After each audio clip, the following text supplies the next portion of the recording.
Once I come to Athens to start this ministry, I would see where the blacks would pretty much try to cling to the blacks.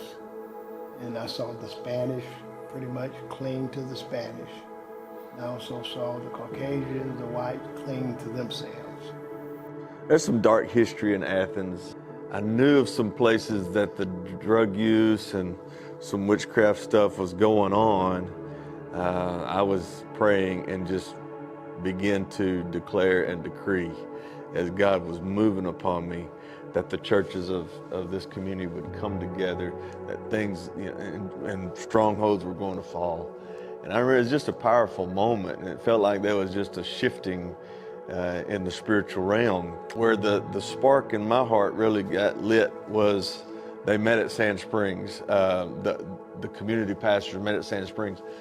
And so we had 72 pastors, including the Catholic priests, meet in our sanctuary at Sand Springs.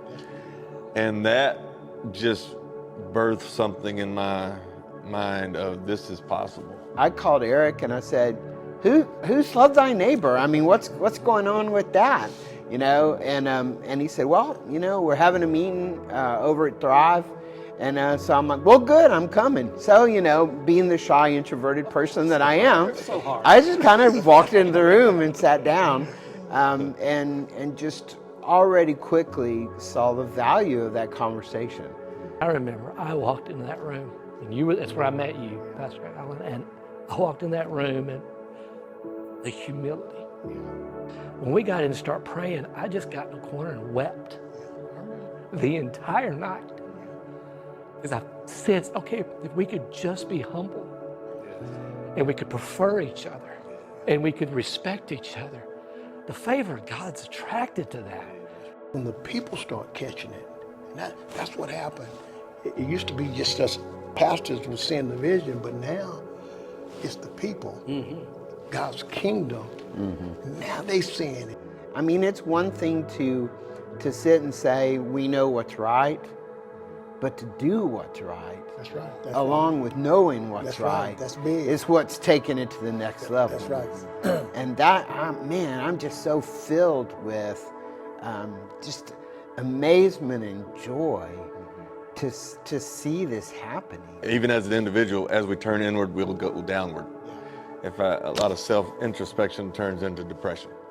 And so, and when I turn outward, things go upward. How many churches in our city are growing right now? That's right. Growing up here, I know this is not common. This has never happened before. It's usually one church grows to the detriment of the other churches. Not right now. Now they're all growing. Why? Because the Lord's blessing is on our city. You come into an atmosphere where you're truly loved, then all of a sudden, some of that stuff actually takes care of itself. So what we're finna see now, is like Pastor's saying, we're fixing to see now this thing's finna break out in Tyler. Some special moments throughout church history. Revivals, really awakenings, really like the Second Great Awakening on the frontier and all of that. And there is a common theme if you look at that. Number one, I mean, the gospel's preached. Then after that, there's this unity movement that happens. And then after that, evangelism.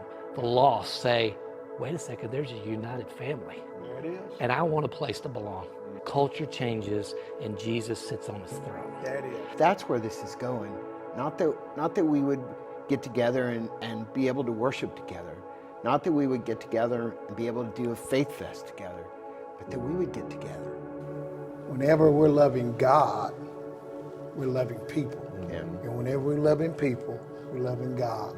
So the makeup is when God sees us together, he is glorified. Amen. This is what it's supposed to be.